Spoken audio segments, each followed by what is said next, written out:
नमस्कार. इंडियन व्हॉइसमध्ये आज आपण जरा आपल्या लोकप्रतिनिधींबद्दल बोलूया आणि आपल्याबद्दल, मतदारांबद्दलही बोलूया.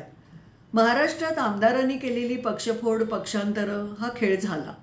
आपण निवडून दिलेले प्रतिनिधी अशा फोडाफोडीत सहभागी होतात, तेव्हा मतदार म्हणून आपण खूपच जागरूक राहिलं पाहिजे याची जाणीव आपल्याला व्हायला हवी.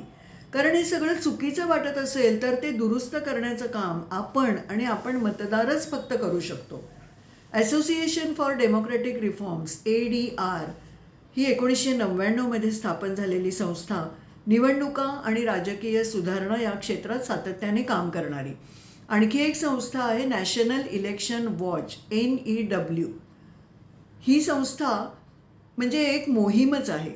1200हून अधिक संस्था आणि नागरिक यांनी चालवलेली निवडणूक सुधारणा आणि लोकशाही बळकटीकरण यासाठी चालवलेली मोहीम आहे. ADR आणि NEW यांनी 28 राज्य आणि 2 केंद्रशासित प्रदेश इथल्या एकूण 4033 पैकी 4001 विधानसभा आमदारांच्या निवडणूक उमेदवारी अर्जाबरोबर निवडणूक आयोगाला दिलेली जी प्रतिज्ञापत्र असतात, ॲफिडेव्हिट्स, त्याचं विश्लेषण केलं. यातून निघालेले निष्कर्ष मतदार म्हणून अस्वस्थ करणारे, देशाबद्दल चिंता वाटायला लावणारे आहेत. 12 जून 2023 पर्यंत देशभरात पक्षांतर केलेले 120 आमदार आहेत. आता ती संख्या पुढे वाढली असेल आणि वाढतेच आहे. पण त्या 120 पैकी 49 आमदारांनी त्यांचा जुना पक्ष सोडून भारतीय जनता पक्षात प्रवेश केलाय. शिवसेनेच्या शिंदे गटासारख्या स्वतःचा पक्षच पळवून देण्याचा प्रयत्न करणाऱ्या आमदारांना किंवा राष्ट्रवादीचे अजित पवार आणि त्यांच्यासोबतचे आमदार यांना ह्याच्यात धरलेलं नाहीये. या अभ्यासातून मिळणारी माहिती आपण समजून घेऊया. 1777 म्हणजे 44% आमदारांवर फौजदारी खटले दाखल आहेत. 1136 म्हणजे 28% आमदारांवर गंभीर स्वरूपाचे गुन्हे, खून, खुनाचा प्रयत्न, अपहरण, महिलांविरुद्धचे गुन्हे वगैरे दाखल आहेत. फौजदारी गुन्हे दाखल असलेल्या आमदारांची संख्या जास्त असणारी राज्य आहेत. केरळ 70%, बिहार 67%, दिल्ली 63%, महाराष्ट्र 63%, तेलंगणा 61% आणि तामिळनाडू 60%. गंभीर स्वरूपाचे फौजदारी गुन्हे दाखल असलेल्या आमदारांची संख्या जास्त असणारी राज्य दिल्ली 53%, बिहार 50%, महाराष्ट्र 40%, झारखंड 39%, तेलंगणा 39%, उत्तर प्रदेश 38%. 47 आमदारांवर मनुष्यवधाचा गुन्हा दाखल आहे. 181 आमदारांवर मनुष्यवधाचा प्रयत्न केल्याचा गुन्हा दाखल आहे. आता थोडंसं स्त्रियांच्या बद्दल. 114 आमदारांवर स्त्रियांच्या विरोधातले गुन्हे दाखल आहेत. त्यातल्या 14 आमदारांवर बलात्काराचा गुन्हा सुद्धा दाखल आहे. देशभरातल्या विधानसभांमध्ये निवडून आलेल्या एकूण स्त्रिया फक्त 378 म्हणजे 9% आहेत.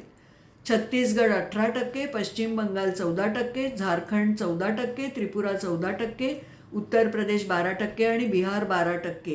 ही स्त्री आमदारांची टक्केवारी आहे. आणि महाराष्ट्रात फक्त 9% स्त्रिया आमदार आहेत.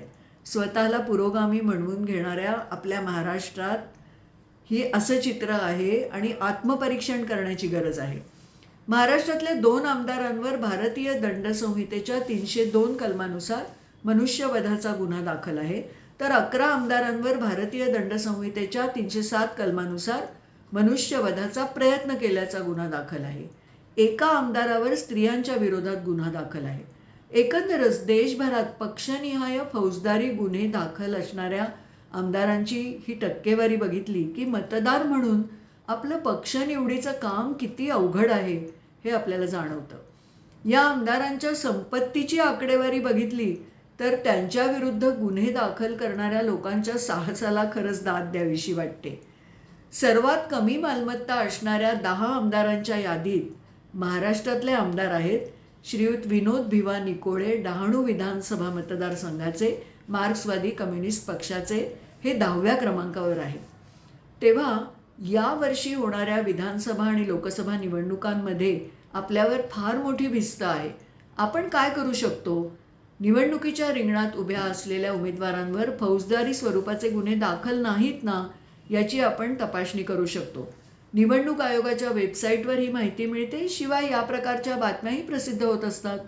आपल्याला चांगलं प्रशासन हवं आहे. त्यासाठी सत्ताधारी पण चांगले हवेत आणि विरोधक दोघेही स्वच्छ हवेत.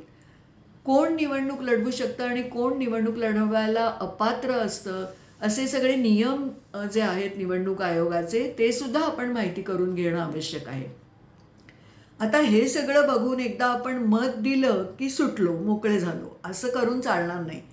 आपण निवडून दिलेले खासदार आणि आमदार, अगदी नगरसेवक सुद्धा, हे आपले प्रतिनिधी म्हणून काम करणार आहेत. ते आपले प्रतिनिधी असणार आहेत. तेव्हा त्यांच्या कामावर लक्ष ठेवणं हेही आपण नागरिकांनी करायला हवंय. मतदार म्हणून आपली ती जबाबदारीच आहे. त्यासाठी आपण आपापल्या मतदारसंघात एकत्र येऊन आपला एखादा गट किंवा मंच तयार करू शकतो का? सद्यस्थितीत बदल घडवून आणण्यासाठी आपलं मत हे उत्तम साधन आहे. पण बदल टिकून राहण्यासाठी आपल्याला दक्षच राहावं लागेल, हे आपण लक्षात ठेवलेलं बरं.